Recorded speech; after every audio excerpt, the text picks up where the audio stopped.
All right, everybody, welcome to Math with Grace. Today we're going to be working through Geometry Book 1002. So just like Book 1, this book has a lot of verbiage, a lot of vocabulary. So we're going to learn it to the best of our ability. But some of this we're going to put into such use in the future that I don't really feel like we need to spend hours memorizing or practicing these vocabulary words, okay? The first word is a statement, and a statement is a sentence that is either true or false, but not both. It can't be both true and false at the same time, okay? It's either one or the other, and that's what a statement is. 3 times 5 equals 15. That is a statement, okay? But here we have x plus 8 equals 20. Because there is a variable here, that is not a statement because this x could be anything, right? This x could be 462, not true. But this x could also be 2, all right? Both of those on their own would be statements. They wouldn't be true statements, but they would be statements. But because we don't know what x is, we don't have enough information, then this is not a statement, okay? It is not a statement. We don't have enough information. Array is a segment. That is a statement. It's not true, but it's a statement. He created man in his own image. Okay, again, it's got to be either true or false, but can't be both. 4, we cannot say is a statement because we don't know who they're referring to as he. Again, he is kind of like our variable x up there. Who's he? We don't know. He could be a multitude of people. So this is not a statement, all right? We don't have enough information. The lights are on. Point A and point B determine a line, all right? Both of those things can be either true or false, depending on if your lights are on and if A and B are making a line, right? But they are statements. Let's take a look at some of these homework problems. We'll work through them together. And yeah, I have to cover it because I never intended to teach this class online, and so I did all the work in my book. And so there's writing and scribbling all over my book, which is why I cover it like this. So let's take a look at these. They want us to write statement or not statement. I wrote ST or no. Here's what we'll learn in geometry as we go along. You've got to abbreviate things. There is not enough time in this God-given world to write out all this stuff. So we've got to make abbreviations. I have to be able to understand what your abbreviations stand for and vice versa. So like I said, I used ST for statement and I just wrote no for no statement, all right? God made the earth good, okay? That is a direct statement. It's telling us who, what, and there's a direct object there, right? So that is a statement, true. It is a true statement, but it could also be false and still be a statement, okay? Don't forget that. It doesn't have to be true to be a statement. You can make a statement that is false. Let's take a look at this one. 5 times 6 equals 35. Well, that is a statement. We know exactly what we're working with and what the answer is. It's not true, but it's still a statement, all right? Isaiah was a prophet in New Testament times. Again, all of that set forth, they're telling us exactly who they're talking about. That is a statement, okay? Water boils at 212 degrees Fahrenheit, all right? Another statement. A line has 2 endpoints. Okay, that is a statement. It's a false statement, but it's a statement, right? Okay. Let not your heart be troubled. Okay. Let not your heart be troubled. That is not a statement. All right? It's just kind of poetry. Okay? Poetic things aren't necessarily statements. Let not your heart be troubled. Whose heart? Who's telling us this? We don't know any of that stuff. So this is not a statement. Okay. Now here, this next one is just like the example we did on the page before. Okay. X squared plus 3x plus 12 equals 0. Because these variables are here, it just opens this up to far more than we can comprehend. So this is not a statement. All right. They left the Garden of Eden in disgrace. Well, who is they? All right. The word they is too vague. We can't say whether or not this is a statement. So this is no, it's not a statement. We don't have enough information to say whether this is true or false. All right. Genesis is the first book of the Bible. All right, now we've got some solid information. Genesis is the first book of the Bible. Okay, this is a statement. All right. AB is the name of a line. Sure it is. All right. It can be. That is a statement. All right. It's giving us solid information. It's enough to make a statement. All right. So those are statements.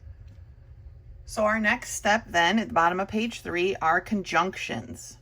Okay. And a conjunction, if we combine two statements with the word and, the new statement is called a conjunction. Okay. Here's a few examples of conjunctions. Adam and Eve lived in the garden and their first son was born there. Okay. Their first son was born there. Adam and Eve lived in the garden. Those are our two statements we've connected with and. All right. 3 plus 1 equals 4 and 5 times 5 equals 25. All right. That's a conjunction. 1 times 2 equals 2 and 1 plus 2 equals 2. Again, that's a conjunction. Is this part of the conjunction correct? No, but it's still a conjunction. All right. Two statements connected with the word and. I'm pretty sure this is the same in language arts. Don't quote me though, because language arts is not my thing. All right. But conjunction and. So if we turn the page to page 4, at the top it has the formal definition of the word conjunction. Okay. And it has this example here that I want to read. It says a triangle has 3 sides and water is wet. Okay. It's a perfectly good conjunction, but it has no practical benefit, right? Because those two things aren't linked in any way. That has no benefit to us to make that into a conjunction. So as we move forward into proofs, because proofs are going to occupy an enormous portion of your geometric education here in the future, we need to make sure we have conjunctions that are practical and they actually have a benefit. So if we look at the bottom of the page, this is what's most important here when it comes to conjunctions.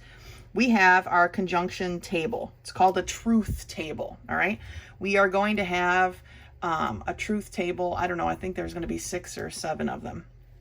And we need to remember how the truth table is set up for each thing we're going to study today.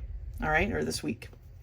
So for a conjunction, the P and the Q is our hypothesis and our conclusion. Okay. There's 2 parts of each of these. Okay. Conjunction, right? The P is the first part and the Q is the second part. As we move forward, your P will be your if, and then your Q will be your then, but we'll get to that. So for now, just know that the P is the first part, the Q is the second part. Okay. That's what this P and Q stand for. So in a conjunction, there's only certain times when your conjunction will be true altogether, and then there's many times it'll be false. All right. When we look at a conjunction, if the first statement is true and the second statement is true, then our conjunction as a whole is true. That makes sense, right? Part 1 is true. Part 2 is true. The whole entire conjunction is true. Okay. A triangle has 3 sides. True. Water is wet. True. This is a true conjunction. Okay. Let's look at the next set. If our first statement is true, but our second statement is false, then our conjunction is false. Okay? And same here. First part is false, second part's true, it's false. Both parts are false, it's false. Okay, so if any part of our conjunction is false, then, or any part of our statements are false, then the entire conjunction is false. Let's take a look at C, example C here, right? And I like to just mark them as I go. 5 plus 1 equals 7. That is a statement, but is it true? No, right? It is false. And 5 times 1 equals 5. Well, that's true. But what about our conjunction as a whole? Well, because we have one false in our conjunction, the entire conjunction is false. This is a false conjunction. One of the statements is false, therefore the entire thing is false. Okay? Let's look at A. And I wrote P and Q up there, but let me erase them. Okay. 2 times 2 equals 4. That is true. And 2 plus 2 equals 4. That is also true. Therefore, our conjunction is true because both of our statements were true. Okay? These represent our statements. Statement 1, statement 2, and how it works out with our conjunction as a whole. Okay? Statement 1 is true, statement 2 is true, the conjunction is true. That's how this truth table works. All right? If you have questions about these, don't let them linger. Please contact me so I can make it more understandable if you need me to. Okay? All right, I want to work through these first two problems with you now, 11 and 12. All right? They want us to write true or false to tell whether the following conjunctions are true or false. All right? So remember your truth table on the page before. Okay? First thing we want to do, though, is let's determine whether or not our statements are true. All right, let's take a look. 6 plus 3 equals 9. Well, that is a true statement, right? And 4 times 4 equals 20. Well, 4 times 4 equals 16, so that is a false statement. All right, so using our conjunction truth table, we know that if we have a false in either part, then the entire statement is false. All right, let's take a look at the next one. Dogs have 4 legs. Okay, that is a true statement.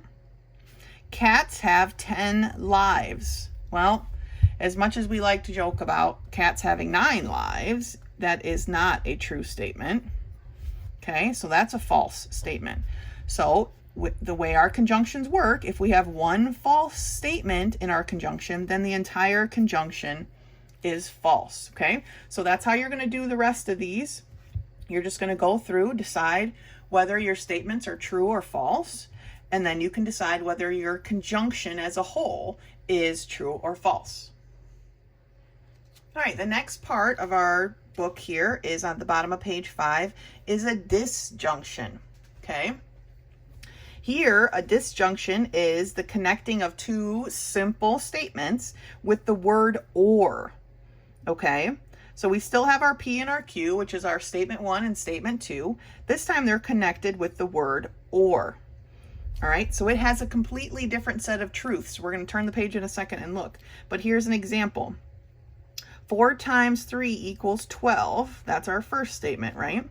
Or 2 plus 5 equals 7. All right, and if we understand the word or, we should already be thinking, well, it's going to be one or the other. Right? And that will help you when we do our truth table. So let's take a look at it. All right, now our truth table for our disjunction shows us that if both statements are true, then our disjunction is true. If the one statement is true and one statement is false, these next two lines, right? It doesn't matter which, one's true, one's false, then our disjunction is still true. Okay? It's an or. So at least if one is correct, then the disjunction is true, okay? Here's where we change. If both statements are false, then our disjunction is false, okay? So both statements in a disjunction have to be false, in order for our disjunction to be false. So a disjunction is kind of the opposite of a conjunction, right? Because in a conjunction, we needed both to be true for our statement to be true, and all the rest were false. Well, here, all of them are true except if both of our statements are false. Okay? Let's take a look at a couple examples here. Disjunctions. They want us to label them.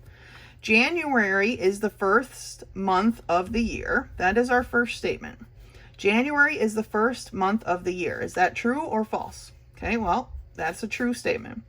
Or December is the last month of the year. That's statement number 2, or our cue.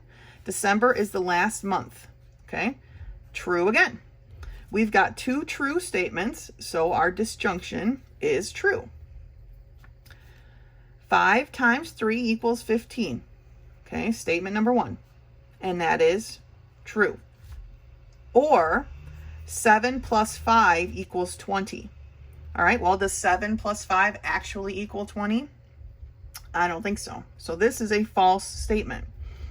But because in an injunction, we only need one true statement for our disjunction to be true, that one is also true.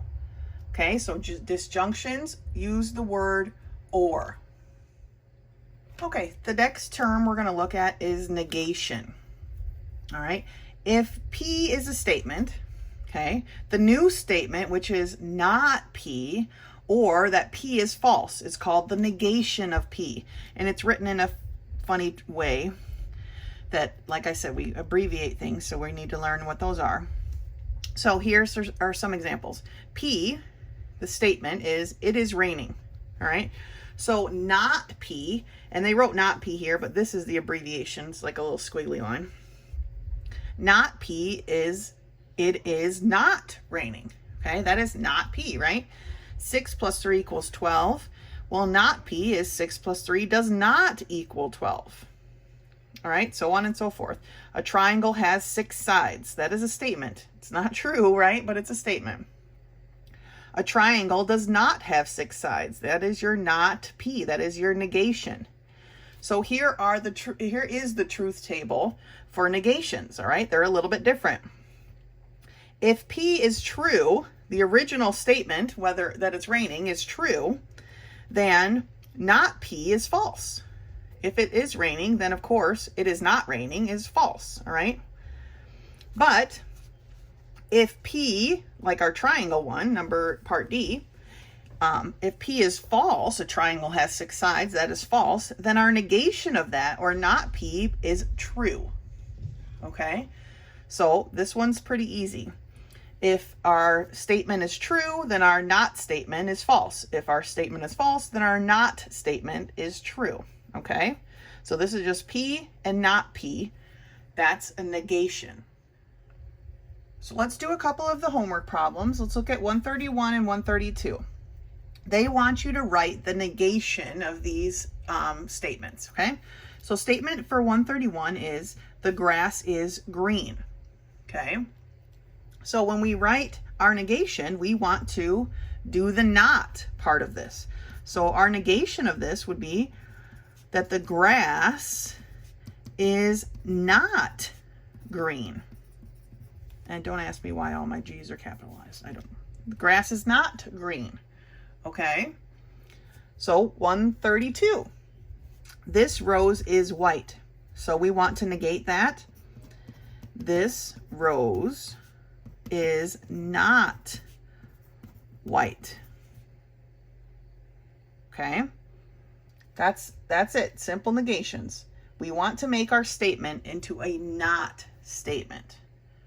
All right, let's take a look at the next part. Okay, the next term is conditional or implication. I don't know that they use the word implication very often, so let's just stick with conditional, all right?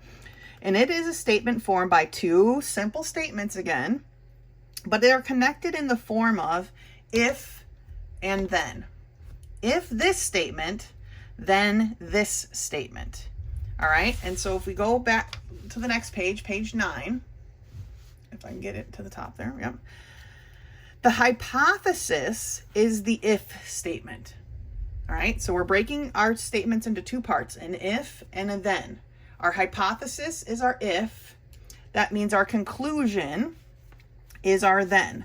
Our hypothesis is our P, and our conclusion is our Q. All right? Oh, it's written right here. Statement P is called the hypothesis. Statement Q is called the conclusion. All right? So that's what we need to think about when we're talking about conditional statements. All right? So let's take a look at our truth table for conditional. All right? If our hypothesis is true and our conclusion is true, and this is how they write conditional. See that? This is if, arrow, then. That's how these are written for conditional. Okay? So if our hypothesis is true and our conclusion is true, then our conditional statement is true. All right? If our hypothesis is true, but our conclusion is false, then our conditional is false. And that is the only time it's false, is if our conclusion is false while the hypothesis is true. Okay? If our hypothesis is false, but we come up with a true conclusion, then it's a true conditional statement. Okay, this one's a little bit tricky, and you've got to make sure you practice and look this over. We're going to do some of these examples here in a second. And the final one is if both are false, both the hypothesis and the conclusion, then our conditional statement is actually true. Because if something is false and then something false happens, that is a true statement. Okay? So, this is the one that probably throws people off the most. Just review these conditional parameters, review this truth table, and it'll click to you.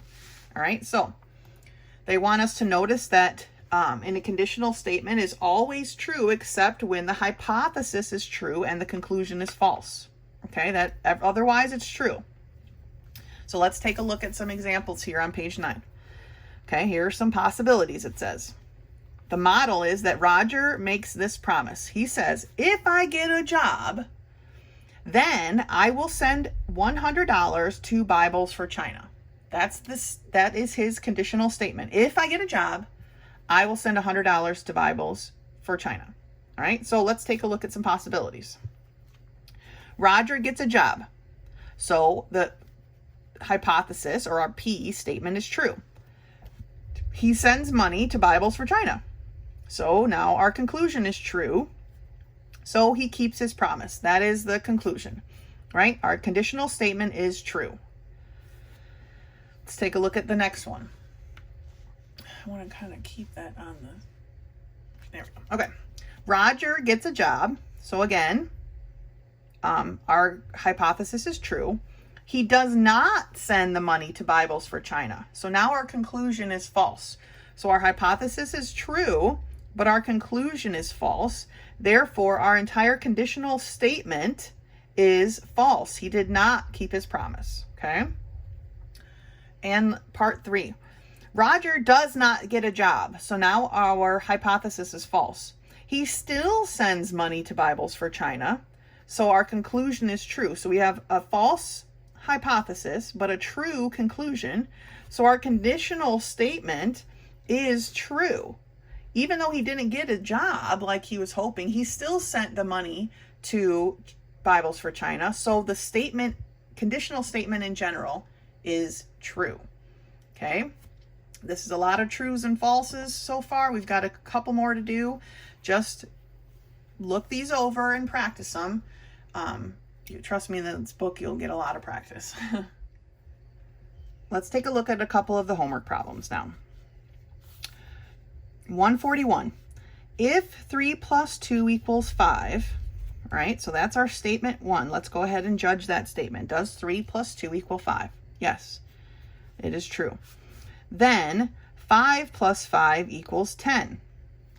All right, well, that is also a true statement. So our conditional statement, which is this, right, is true. Okay. If 6 times 3 equals 18, okay, that is a truth, then 4 plus 8 equals 20. Well, 4 plus 8 is 12, so this is a false statement. So remember from your truth table that if our hypothesis is true, but our conclusion is false, then the statement as a whole is false. This conditional statement is false. All right, so study the truth table, put it into practice. All right, those are conditional statements. Okay, so now we're going to talk about 3 ways that we can change a conditional statement. Remember, the conditional was this, P to Q, right? If P, then Q. So the first way that we can change it is we can take the converse of a conditional, okay?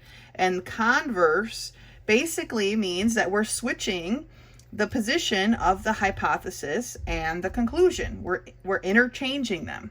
All right, so now it looks like this. So the converse looks like this, Q to P. Okay, that's the converse of a conditional statement. Let's take a look at some examples here on the next page. We're on page 11. All right, so A reads, here's our conditional statement. If today is Monday, then tomorrow is Tuesday. Okay, that is true. If today was Monday, then tomorrow would be Tuesday. That is a true conditional statement. The converse, okay, we're switching them. If tomorrow is Tuesday, then today is Monday. All right, see how we just switched them around. We basically moved our if and our then. Okay, we left those in place and we switched everything around. So if tomorrow is Tuesday, then today is Monday, which again is a true statement. Okay, let's look at another example. If 5 plus 5 equals 20, which is that a true statement? No, right? Then 3 plus 2 equals 5, but this part is true. Therefore, it makes our conditional statement true, even though our hypothesis is false. Remember that from our truth table, okay? Let's look at the converse of that. Okay, we're switching our statements now. If 3 plus 2 equals 5, then 5 plus 20, or 5 plus 5 equals 20. Okay, now our truth is here and our false is here. That makes this a false conditional statement, right? Our conclusion cannot be false. So now we have a conditional that's true and a converse that's false. Okay, and there's many more, there's a couple more examples here. But what we need to note is a conditional and its converse are different statements. The examples given show that the converse of a true conditional could be true or false. Okay, we did one here that was true and then we did one here that was false, right? It could be either or. You've got to be careful how you're writing them. All right. All right, the next way we can change a conditional statement is we can take the inverse of a conditional statement. And that is a new conditional statement formed by negating both the hypothesis and the conclusion. Remember, when we negate something, we make it a not something. Okay?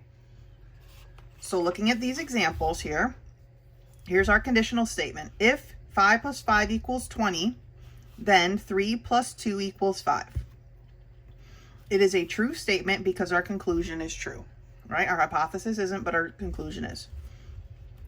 In the inverse, we would say if 5 plus 5 does not equal 20, then 3 plus 2 does not equal 5. Well, in this inverse, our hypothesis is true, but our conclusion is false, and therefore our inverse is false. The inverse conditional is false, okay? Let's look at the next one. If today is Friday, then yesterday was Thursday. That is a true statement. If today is Friday, yesterday was Thursday. When we take the inverse of that and we make it a not, we say, if today is not Friday, then yesterday was not Thursday. And again, that is true. If today is not Friday, then yesterday was not Thursday. Okay? We're taking the inverse. We're negating both of the statements. All right? That's what an inverse means. We're going to work through some of these together in a minute. Let's go over the third way that we can change a conditional statement first. and that is the contrapositive. Okay, this probably is the most confusing one. So let's take a look at what a contrapositive is. A contrapositive is a new conditional statement by exchanging the hypothesis and the conclusion of the original conditional and negating them both. Okay, so it's kind of a collection of the converse and the inverse, and we're putting them into one. We're switching our hypothesis and our conclusion and negating them both. Okay, we're doing 2 steps for a contrapositive. Let's look at some of the examples that are here on page 13. If today is Sunday, here's the original statement, then tomorrow is Monday. True statement. Okay. If tomorrow is not Monday, okay, so they took this part here and now they made it our if, but we had to negate it. If tomorrow is not Monday, then today is not Sunday. Okay. Again, it's still a true statement. Okay. So they switched the hypothesis and the conclusion. They switched the P and Q, and then they negated both. Okay. 2 steps in a contrapositive. All right. If a triangle has a right angle, then it is a right triangle. Very true. If a triangle is not a right triangle, okay, that's our Q from the last one with the not, then it does not have a right angle. That's our P from the original with the not. And still true. Okay, so remember, when you're doing a contrapositive, there's 2 steps. You're switching the hypothesis and the conclusion, and you're adding the not. You're negating both. Okay, and here's a very important note. Notice the examples. When the conditional is true, the contrapositive is also true. When the conditional is false, the contrapositive is false. Okay, they are considered equivalent statements and can be written like this, which it can be confusing, but they're considered equivalent statements. So if your conditional is true, your contrapositive will be true.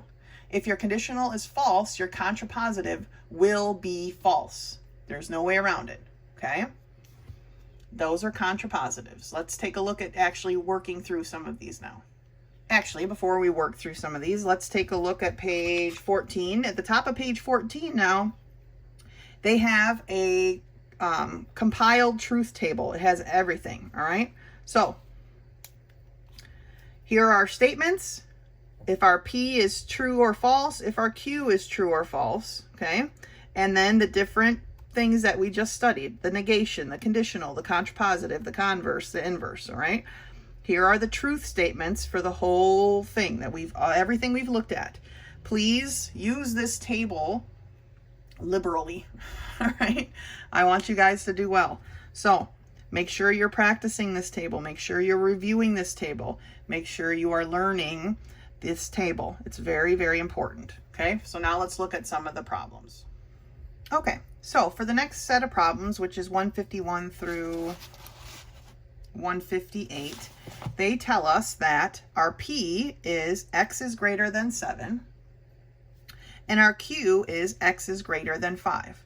They want you to choose a number that satisfies both equations and then answer these questions. Okay, do these statements. So the number I'm going to choose is 9. Okay, 9 is greater than 7, and 9 is also greater than 5. It satisfies both statements. That's the imaginary number I'm going to use to answer these conditional statements. So 151 tells us that they want a conditional statement. Remember, this is what is represented by a conditional statement. And when we write a conditional statement, it's an if, then. So if P, which is X is greater than 7, all right, comma, then Q, which is X is greater than 5. So now with our imaginary number of 9, are these statements true?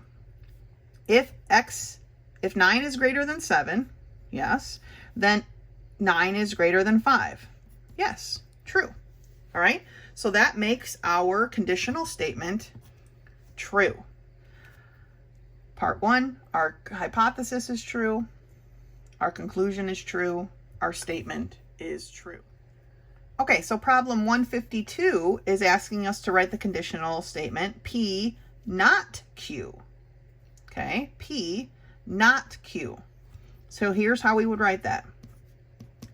If X is greater than 7, all right, comma, then X, and you might feel tempted to put is less than 5, but that's not what they're asking. Then X is not greater than 5. Remember, we're making it a not. We're not changing the statement to X is less than 5 or X is equal to 5. We're making it a not statement. All right? This is how we make it a not. Remember in the examples it said it was not equal to? This is the same thing. Here is our not statement. All right? So, if X is greater than 7, 9 is greater than 7 still, so that's true, then X is not greater than 5. Well, 9 is greater than 5. This becomes a false. So now we have a true hypothesis, a false conclusion, and therefore our entire statement is false. Okay, our statement on a whole is false. We've got a true hypothesis, but a false conclusion. That gives us a false statement. All right, so that's how you're going to do these. The next one is not P, then Q, and then you're going to invert them both. So just follow the steps it's asking, write them out, all right, and then answer whether or not it's a true or false statement. All right, one more problem I want to take a look at before your self-test, and that is this problem, 159. And they want us to write the inverse, the contrapositive for both of these, okay? Or the converse, the inverse, and the contrapositive. All three, we're changing these in all three ways, okay? So the conditional statement is, if two angles are adjacent, then the two angles have the same vertex, all right? So the first one they want us to write for us, so I hope you've got like a really sharpened pencil, because here's your writing portion of math today, is they want us to do the converse first. So remember, when we write a converse, we're interchanging our P and Q. All right, so here's our P and here's our Q, right? So interchanging them. So now we're going to say if, and I'm going to abbreviate this, like I will start to abbreviate things here for geometry, because if, like I said, there is not time to write everything out. When you're doing your homework and you're doing proofs and it's a ton of writing, abbreviations are good. So if two angles, this is how I write angles, all right, have the same, there's no abbreviation for this, vertex, comma, then the two angles are adjacent. Okay, see how I switched them? My Q moved into the P spot and my P moved into the Q spot, right? If two angles have the same vertex, then the two angles are adjacent. And I know I only abbreviated this, but this is an abbreviation you'll see a lot. This angles abbreviation we will use a lot. All right, so then the inverse. Okay, remember the inverse is the not of both. We're going to not both, all right? We're going to take the negation of both statements. So if two angles are not adjacent, comma, then the two angles do not have the same vertex, same vertex. All right, so the inverse, remember, we are negating, we're telling them no. If two angles are not adjacent, then the two angles do not have the same vertex. Okay? All right, contrapositive. Contra. That's all I'm writing here. All right, contrapositive now is the switching of the hypothesis and the conclusion and the negation. Remember, it's two parts. So we're taking basically the converse and negating it. That's what we're doing, okay? The converse, we already switched them. So we're going to take the converse and then negate them, okay? So if two angles do not have the same vertex, then the two angles are not adjacent. All right? Now, they're not asking you for truths or falses or any of that stuff on this, but you are going to be doing a lot of writing, okay? You're going to be taking the converse, the inverse, and the contrapositive of a group of statements. Remember what is what? The converse, we are switching. Here we have P to Q, right? Here we have Q to P. All right? Here we have not P to not... Oh, stinking Mrs. Howell. All right, to not Q. And here we have not Q to not P. All right? Here are the different parts. Conditional, the converse of the conditional, the inverse of the conditional, the contrapositive of the conditional. I know it's a lot, but if you work out these problems here, 59 through 65, you should be golden. Now, when you get to 65, be careful. Double check page 13 and that note I suggested you note. Okay? That's the end of section 1. All right, section 2 of this book is very short, and so we're just going to kind of zoom through it, and it's about inductive. It's about reasoning.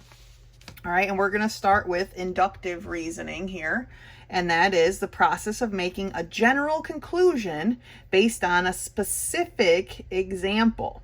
Okay? Beverly looks in several robins' nests and comes to the conclusion that all robins' eggs are blue. Okay?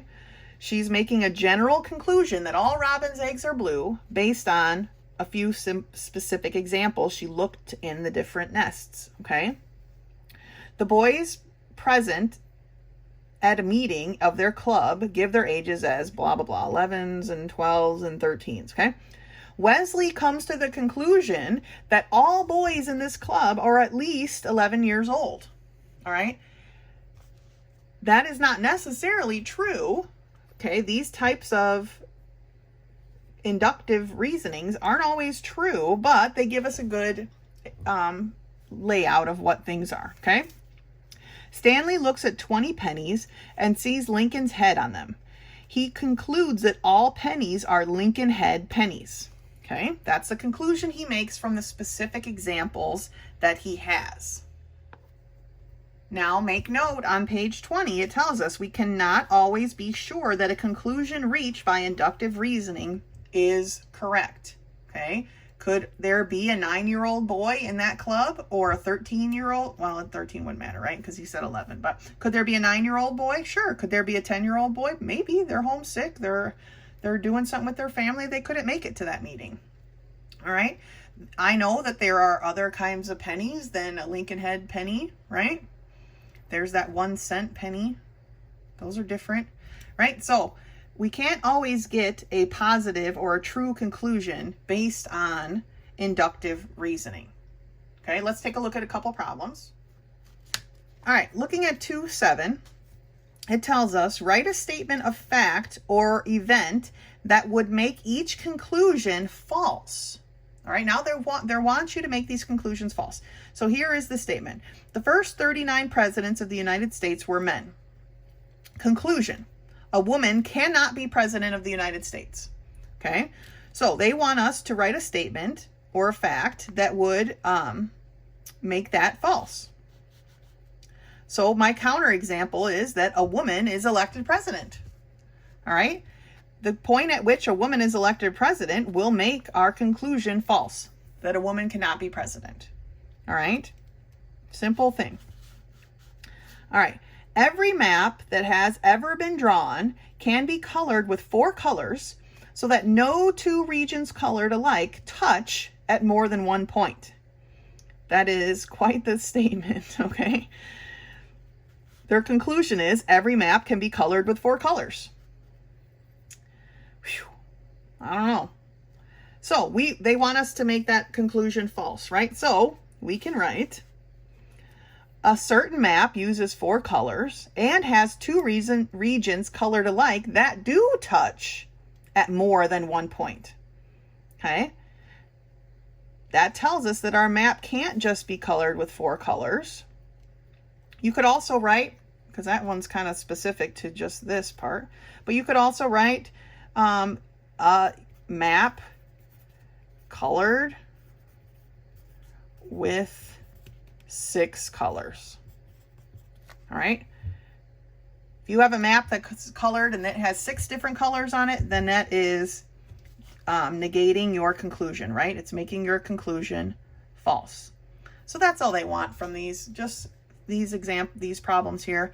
Just keep reading them. Find the most simple, mine was kind of complicated. Find the most simple answer that you can that would make your conclusion false. That's all, okay? We're just practicing for what's upcoming with proofs. So the next type of reasoning on page 22 is deductive reasoning, okay? And in geometry, conclusions are accepted as true if they can be reached by deductive reasoning. If we turn the page here, this is not really, this is my test. I fold them over so they're not in my way, which, you know, feel free to do as well. If you are afraid to pull it out because you're going to lose it, then just fold it in half and kind of tucks out of the way. All right, so deductive reasoning is the process of making a conclusion by fitting a specific example into a general statement. So last time, remember, we took a general statement and made a conclusion. Now we're taking specific examples and fitting them into a statement. All right, so let's take a look at some of these models. If a bug has 6 legs and a 3-part body, then it is an insect. All right, remember, this is our conditional statement, if then, right? My pet Scamper has 6 legs and a 3-part body. The conclusion then is that Scamper is an insect. All right? If a tree keeps its green leaves in winter, then it must be an evergreen. All right, specific example of a tree keeping its leaves, fitting into a general statement, evergreens keep their leaves, right? A pine tree keeps its leaves in the winter. So your conclusion is a pine tree is an evergreen. All right, see how these are set up slightly different than the inductive reasoning? All right, let's take a look at some examples.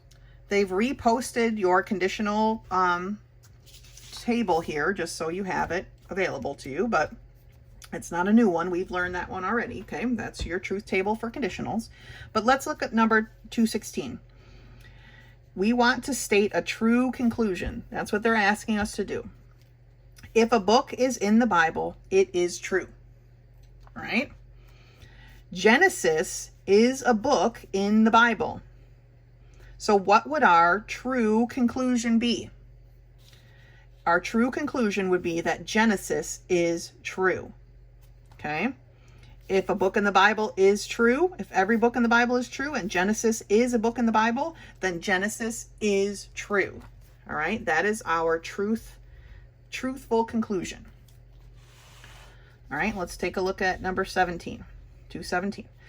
If it's Saturday, then Kathy's dad prepares a sermon.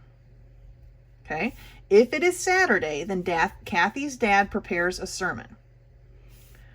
Part 2 is, today is Saturday. So what is our true conclusion that we can draw from this? That Kathy's dad is preparing a sermon. All right. If it's Saturday, he prepares a sermon. Today is Saturday. So our true conclusion is that Kathy's dad is preparing a sermon. Okay, that's how the rest of these are done. They want your true conclusions based on the information that you're given. So this brings us into section 3, but we are not doing all of section 3. So please note on your syllabus to make this change. I meant to make it and I missed it when I redid the syllabus. We're only going to page 38, okay, part of week 2.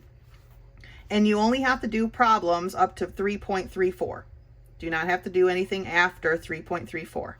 Then on your self-test, you do not have to do problem 3021. You do not have to do this problem on your self-test, okay? I will adjust the points to reflect that, all right? So that being said, let's take a look at section 3, and that is proof formats. So this section goes over 2 kinds of proof formats, one of which is the 2-column proof that we will be studying, and the other is an indirect proof that we will not be studying, okay? I don't see the purpose in an indirect proof when this book is focused, these curriculum is highly focused on 2-column proofs. The indirect proofs can be complicated more than necessary. All right, so that being said, proofs. We're going to get into doing proofs now. Big bulk of geometry proofs. All right, and we start with a theorem. A theorem is a statement proved by a group of previously accepted statements. Okay, here's a theorem. If you could count to 500,000 without stopping, it would take you more than a day to do it. That's the theorem. Here are the proofs.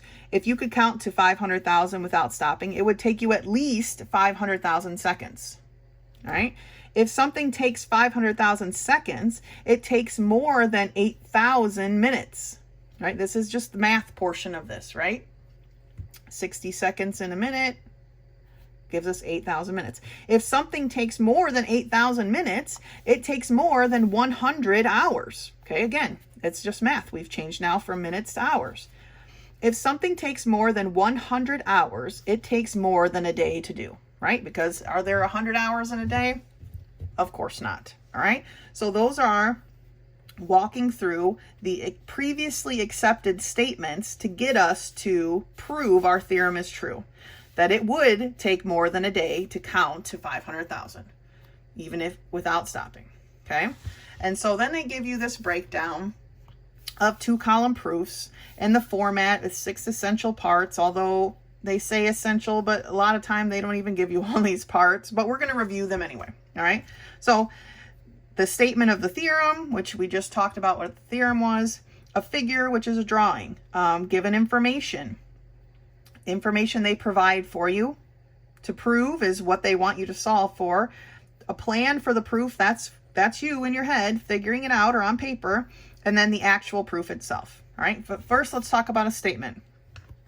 Our statement, it says, should be at the beginning of a proof in the form of an if-then statement.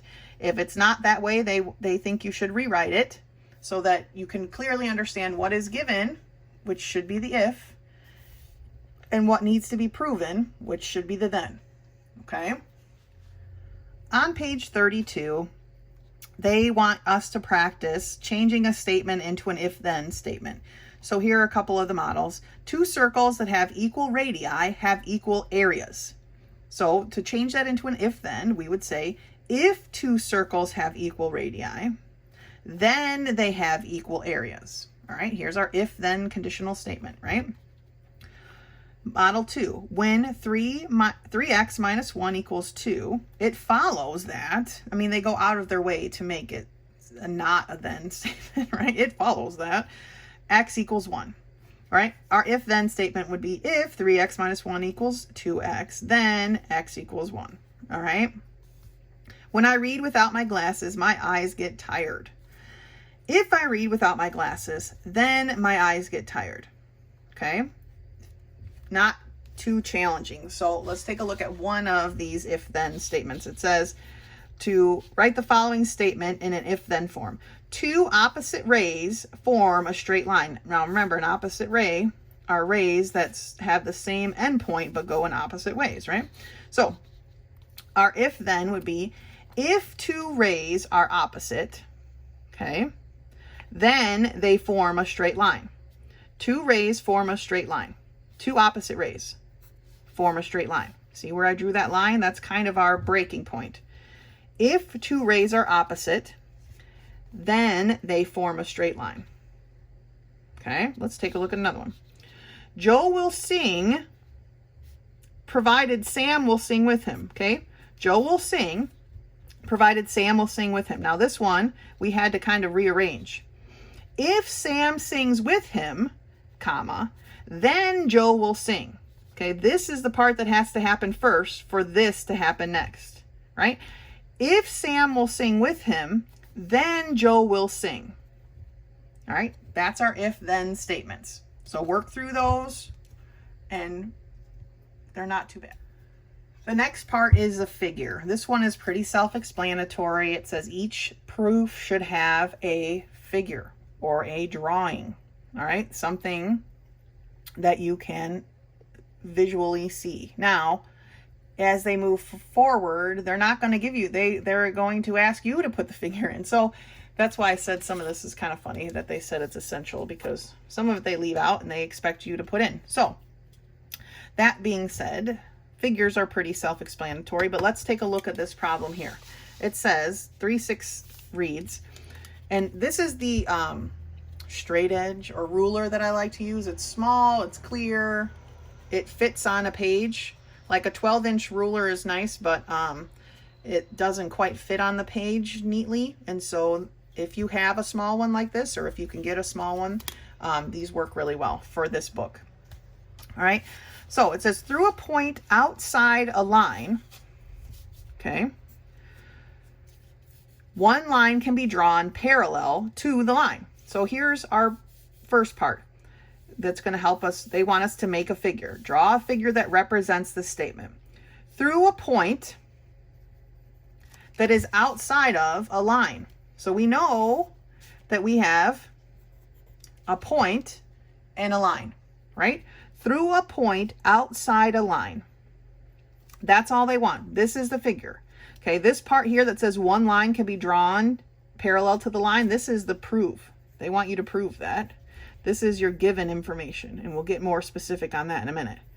Okay, now on the next few pages of this book, it's going to have some more things where they want you to draw figures. Then they're going to have you come back to these figures and tell them what information was given, what information needed to be proved for each figure. So you're going to keep doubling back, which is why I'm starting with this one. So I'm going to do every part of this specific problem. Through a point outside a line, one line can be drawn. Okay, so that's what we're going to do right now. So let's go to the next step of this problem.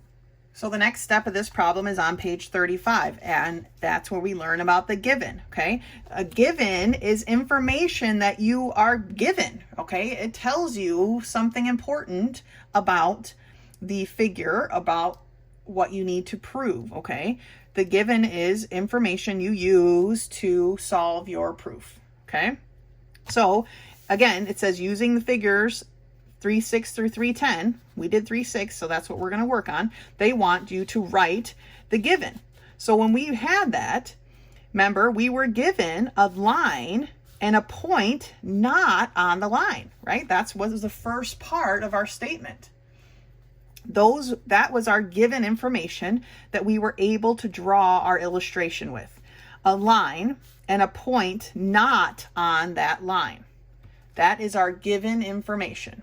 Now, when you get into actual proofs, your given information will be very specific, and it will be very useful usually.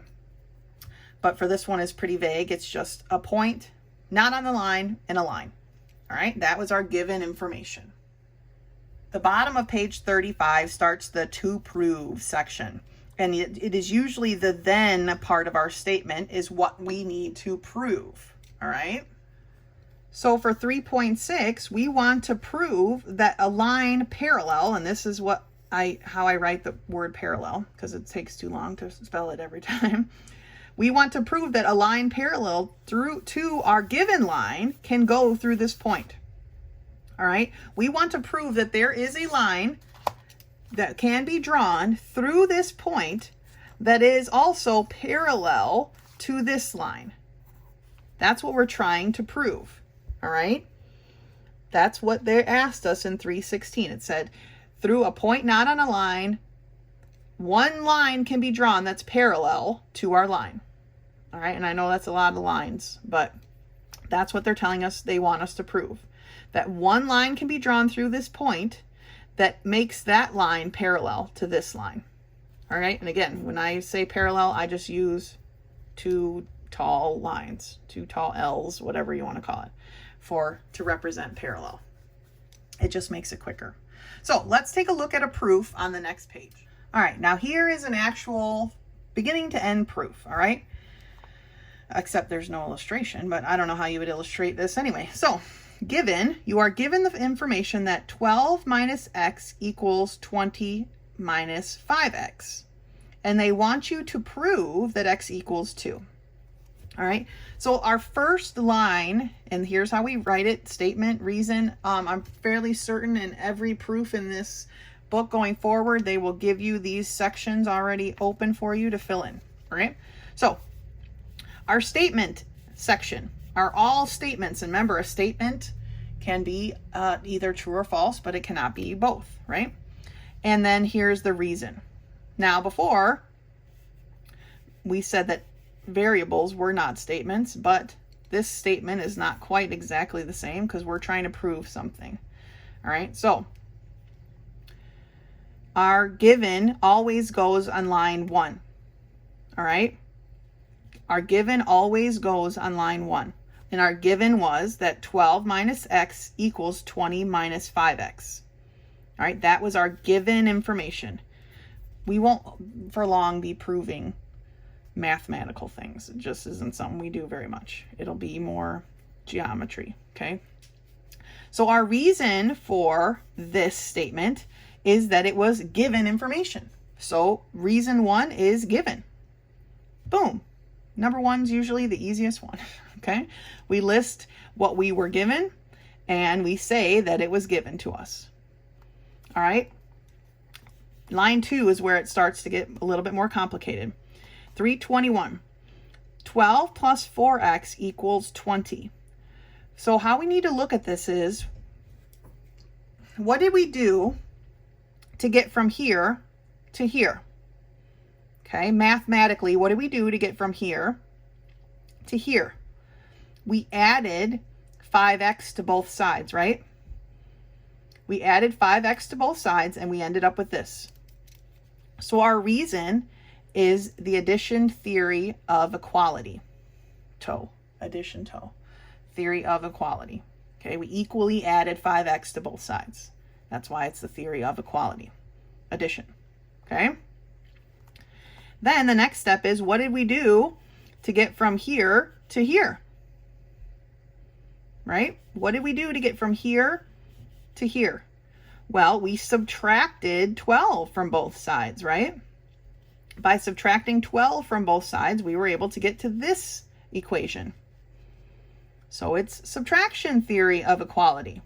We subtracted equally on both sides. Now, somebody could say that this is an addition. We added a negative 12 to both sides to keep it addition because we studied addition and multiplication, right? But not necessarily subtraction.